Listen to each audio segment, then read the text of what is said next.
Hujan kerap dianggap bencana karena mendatangkan banjir. Namun, tidak selamanya hujan bermakna bencana.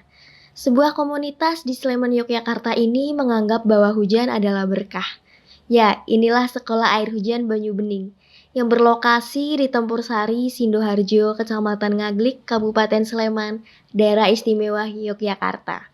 Sekolah air hujan ini ajarkan para masyarakat untuk mengolah air hujan menjadi air siap minum. Air hujan yang baik adalah air hujan yang turun setelah 15 menit hujan. Saya akan mengajak para pemirsa di rumah untuk mengenal lebih dalam lagi apa sekolah air hujan Banyu Bening itu.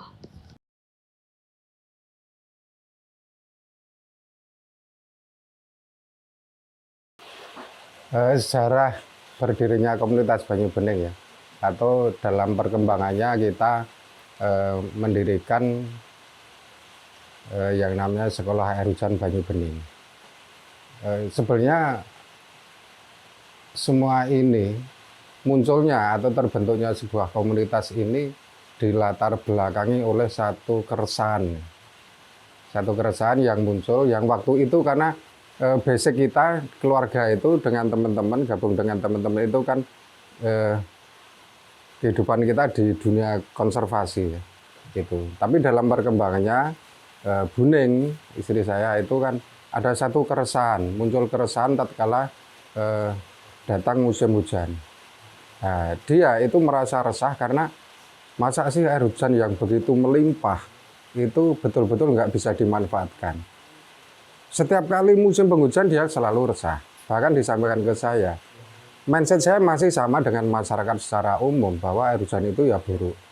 Air hujan itu asam, nggak layak untuk dikonsumsi. Ini ya yang mendasari bagaimana kita terus berpikir bagaimana caranya kita bisa memanfaatkan air hujan itu untuk satu kepentingan yang lebih besar dan air hujan itu bisa bermanfaat. Ini yang melatar belakangi. Sekolah Banyu Bening merupakan sekolah nonformal pertama di Indonesia yang mempelajari tentang hujan. Komunitas Banyu Bening ini memulai aktivitasnya sejak 2012. Memanen air hujan disebarluaskan ke masyarakat, mulai dari lingkungan sekitar hingga ke luar Jawa.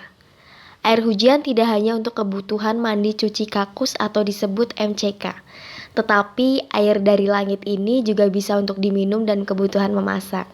Tapi dalam perkembangannya, yang namanya sebuah pergerakan, tidak mungkin kita bisa berjalan secara mulus ya, atau tanpa hambatan. Tapi ternyata enggak. Yang kita hadapi justru pro kontra. Ini yang terjadi ya. Ada yang bisa menerima, ada yang tidak. Cuman persentasenya itu dari pro kontra ini lebih besar yang kontranya. Karena mindset masyarakat secara umum, bahkan sampai sekarang, mindset masyarakat masih menganggap bahwa air hujan itu buruk. Air hujan itu asam. Air hujan itu jelek, segala macam lah itu. Tidak layak. Tapi setelah kita temukan fakta yang sebenarnya, ternyata air hujan itu luar biasa. Nah, yang mendasari lebih kuat lagi, ternyata saya sebagai seorang muslim, ternyata dalam kitab suci yang kita yakini ya, Al-Quran, itu ternyata menyebutkan. Di situ banyak sekali puluhan, bahkan ratusan ayat-ayat Al-Quran yang berbicara tentang air hujan. Inilah yang justru memperkuat. Kita tidak berhenti sampai di situ. Banyak teman-teman yang gabung di komunitas Banyu Bening ini sesuai dengan keilmuannya ya, dari teknik kimia, teman-teman dosen ini justru beliau-beliau ini membuka atau mengupas ayat dalam Al-Quran itu berbunyi seperti ini secara spiritualnya ya, kita tinjaunya dari segi spiritual keagamaan seperti ini, ayat Al-Quran secara sains ilmiahnya, inilah teman-teman para pakar kita ini yang dari dunia kimia inilah menerjemahkan. Ternyata ini nyambung, tidak bertolak belakang. Ini nyambung semua, gitu. Yang paling mungkin yang paling mengesankan dalam proses pergerakan Banyu Bening, ini kita anggap satu dinamika ya, yang namanya juga proses. Bagaimana kita memasarkan dalam bahasa dagang, memasarkan bagaimana kita mengkampanyekan agar masyarakat mau menerima terhadap pemikiran-pemikiran kita terkait dengan pemanfaatan air hujan. Ini ternyata juga nggak mudah gitu. Karena apa? Kita harus betul-betul bisa merubah mindset, cara pandang masyarakat secara luas, gitu. Bahwa air hujan itu nggak seburuk yang dibayangkan, nggak seburuk yang dikatakan, nggak seburuk, nggak sejelek yang menjadi isu selama ini, gitu loh. Itulah makanya bagi kami dan teman-teman di komunitas Banyu Bening penting untuk bisa menerjemahkan bagaimana secara spiritual keagamaan itu seperti ini, secara sains bagaimana, dan ternyata ini ketemu, kan gitu sejarahnya. Dalam konteks pergerakan tadi saya katakan, apakah tidak ada hambatan? Wow, luar biasa. Ini hal yang nggak mudah, tadi saya katakan hal yang nggak mudah untuk kita sampaikan ke masyarakat. Ada satu keyakinan sebenarnya bagi kami karena dasar kita kuat. Bahkan sebenarnya ini tidak hanya di dalam konteks kitab suci Al-Quran ya. Untuk teman-teman yang mengikuti agama lain pun ternyata ini ada dasarnya juga dalam kitab-kitab sucinya. Kan seperti itu. Nah, bagaimana akhirnya? Apakah kita harus akan hanya berkutat dalam satu problem yang ini menjadi kontra atau penolakan masyarakat? Enggak. Kita kekeh, kita tetap harus berjalan, bergerak terus-menerus, menyampaikan pesan. Istilah pembina kita, Jenderal Purnawirawan Prof. Syamsul Ma'arif itu pernah menyampaikan pada kita. Itu sebagai satu pegangan. Sampaikan pesan itu sampai-sampai. Maksudnya apa? Sampaikan pesan itu. Maksudnya pesan air hujan ini sampai-sampai. Sampai-sampai maksudnya sampai ke masyarakat dan masyarakat melakukan. Dan inilah yang kita pahami dari beliau gitu. Dengan maksud sampaikan pesan itu sampai-sampai itu maksudnya sampai masyarakat itu betul-betul melakukan seperti apa yang kita harapkan atau seperti apa yang kita lakukan dengan teman-teman di komunitas Banyu Bening. Gitu. Dalam perjalanannya pun setelah mengalami satu dinamika yang begitu luar biasa ya.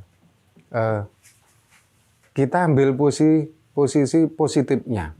Akhirnya apa? Di 2016 saya punya satu pemikiran bahwa ini harus ada satu cara lain yang bisa menyentuh ke masyarakat. Akhirnya di 2016 itu pertama kali Banyu Bening mengadakan event yaitu yang namanya Kenduri Banyu Udan. Biasanya orang kenduri itu kan makanan, tapi Banyu Bening enggak. Banyu Bening mengadakan kenduri itu air hujan. Gitu. Nah, dari satu kemasan ini yang sebenarnya kita maksudkan ini hanya satu cara kita masuk untuk ke masyarakat dan kita undang masyarakat. Ternyata ini banyak masyarakat yang tertarik. Baik dunia pendidikan, dunia usaha, bahkan birokrasi, masyarakat secara umum, teman-teman relawan. Ternyata banyak yang datang, yang ikut terlibat dalam melaksanakan event Kenduri Banyu Udan. Nah, ini sebenarnya itu cara. Nah, ini kita jadikan event tahunan dari 2016 kita berlanjut sampai sekarang. Gitu. Jadi setiap setahun sekali kita punya event yang namanya Kenduri Banyu Udan.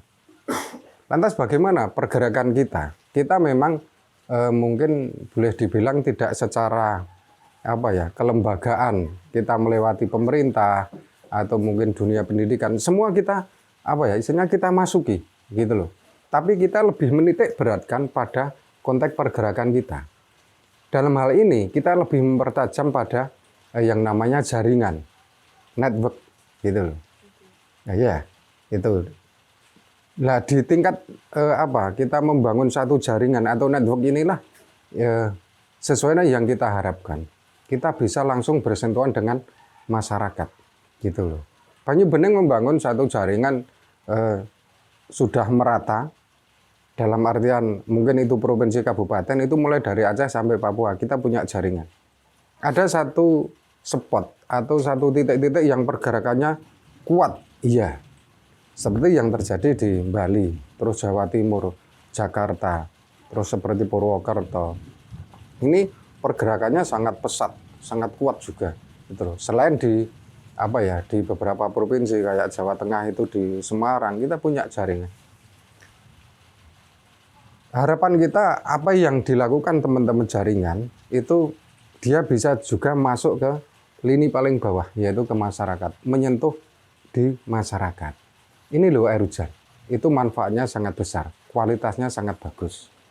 Ini yang mungkin sedikit kalau ini kita kupas sejarahnya bagaimana mungkin panjang, sangat panjang gitu. Tapi itulah sebagai gambaran sejarah berdirinya komunitas Banyu Bening sampai pada berdirinya munculnya event tahunan Kenduri Banyu Udan, dan pada akhirnya ini meskipun bukan satu klimaks dari gerakan kita, ya, tapi di 2019 alhamdulillah kita bersyukur atas ridho Allah, di tahun 2019 kita memunculkan atau membentuk satu wadah yang namanya Sekolah Air Hujan Banyu Bening. Nah ini sebenarnya hanya satu kemasan saja, karena kalau dianggap, kok sekolah? Iya, karena istilah sekolah jangan terus dipahami bahwa itu satu lembaga pendidikan elit formal seperti yang terjadi di luar secara umum. Enggak, tapi ini hanya satu istilah saja bahwa di sini terjadi satu pembelajaran bersama, gitu loh. Bahwa Sekolah Air Hujan Banyu Bening itu fokus pada satu konteks gerakan, membahas, ya, kita belajar bersama, membahas dan saling memberikan informasi, saling melengkapi bahwa gerakan kita terkait dengan air hujan ini betul-betul bisa dimanfaatkan oleh masyarakat secara luas. Itu ya.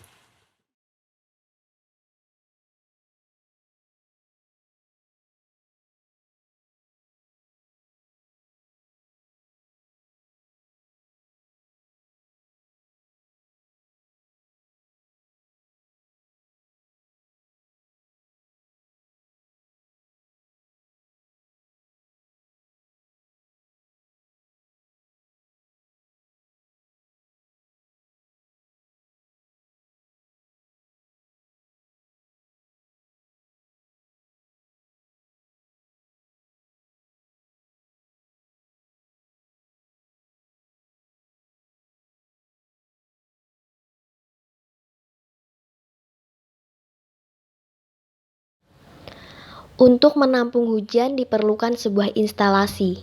Air hujan ditampung dari talang untuk disalurkan ke dalam tong besar. Di dalam pipa sebelumnya telah dilengkapi dengan saringan air. Tujuannya untuk memisahkan kotoran yang terbawa dari air. Kotoran yang dimaksud seperti daun, batu, kerikil, ranting kayu, dan lain-lain. Setelah ditampung, air hujan selanjutnya dipisahkan menjadi air basah dan air asam. Pemisahan air asam dan air basah ini dilakukan melalui proses elektro. Setelah dipisahkan, air hujan yang bersifat basah adalah air yang bisa diminum. Sementara air yang bersifat asam berguna sebagai pupuk cair organik. Ya, kita belum masuk pada satu materi seperti pengolahan dengan alat yang sangat sederhana. Tapi dalam konteks bagaimana proses pergerakan Banyu Bening ini, sebenarnya kita lebih menitik beratkan pada satu pemahaman ke masyarakat tentang pemanfaatan air hujan. Kita harus ingat kenapa kita tekankan ke masyarakat. Kita harus paham betul bahwa saat ini, apalagi ke depan, air hujan menjadi satu isu yang sangat eksotik ya. Satu isu yang sangat strategis, karena mau tidak mau kita harus mengakui, harus bisa menerima bahwa air tanah yang saat ini ada, terus terang kita sudah masuk pada zona merah, dalam artian dari segi kualitas dan kuantitas air tanah udah kemungkinan ke depan sudah tidak kurang layak untuk dikonsumsi. Alternatifnya kita harus punya alternatif. Lah Banyu Bening inilah dalam konteks pergerakannya adalah menawarkan satu solusi. Ayo kita manfaatkan air hujan, bahwa air hujan itu kualitasnya sangat bagus, yang sampai saat ini masih terbuang sia-sia, belum kita manfaatkan. Itu satu. Dalam konteks pemanfaatan bagaimana? Kita menampung. Tapi ingat, dalam konteks penyelamatan alam atau penyelamatan bumi, penyelamatan air tanah, jangan lupa bahwa ini sudah masuk dalam tataran konteks berkelanjutan yang kita kampanyekan.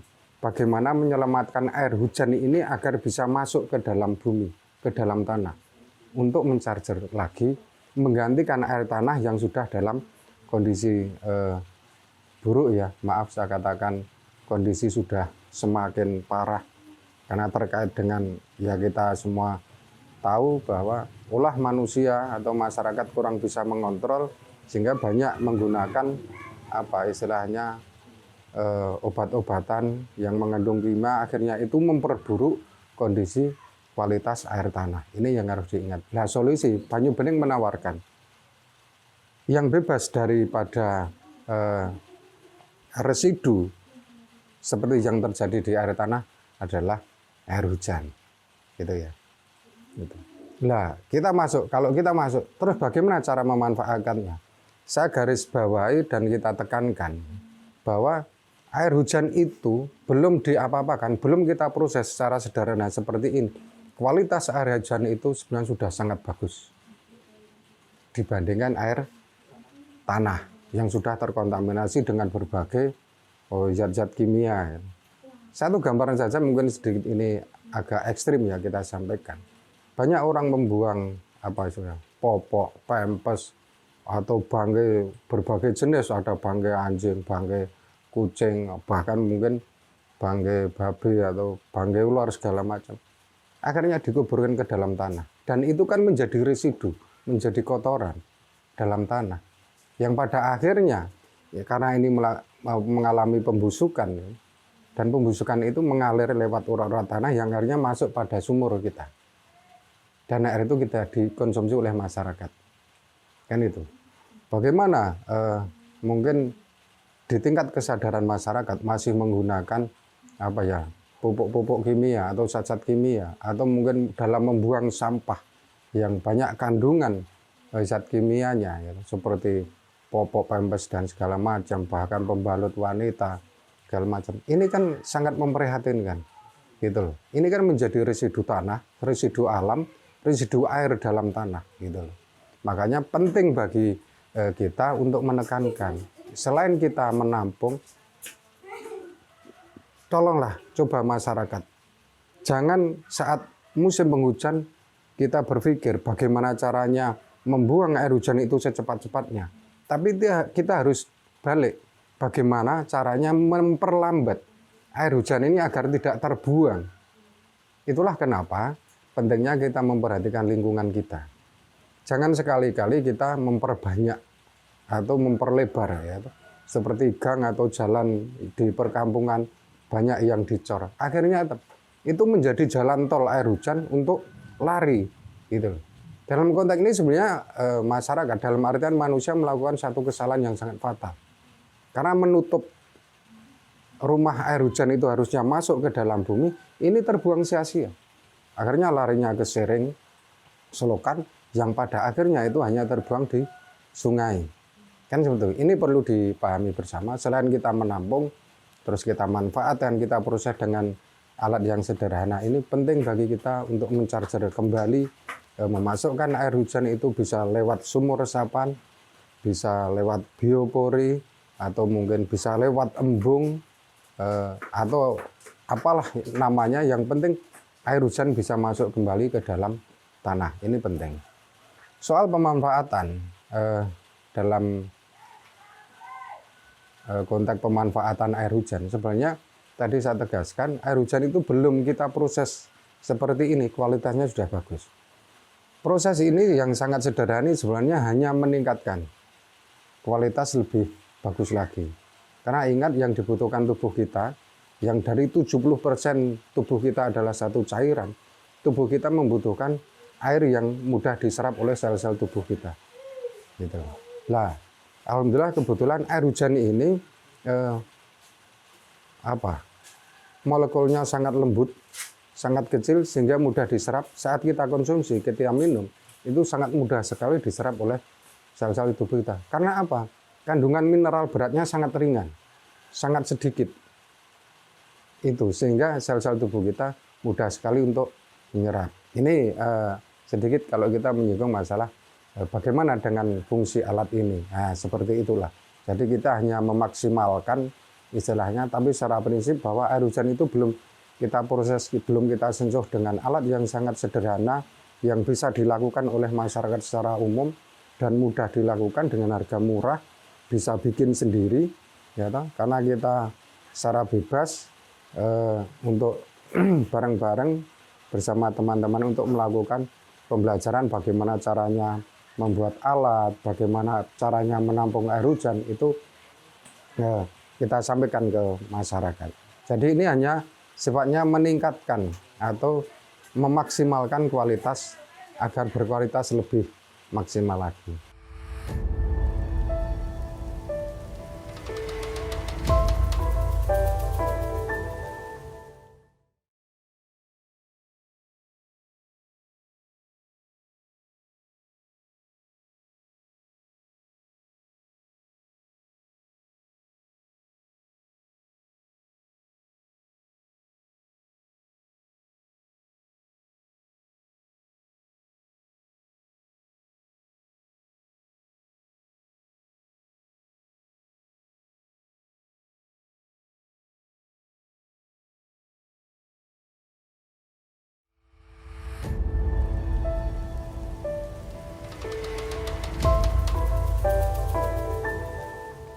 Sekolah air hujan ini juga membuka kelas untuk anak-anak loh pemirsa, seperti kelas bahasa Jawa yang dibuka setiap hari Rabu.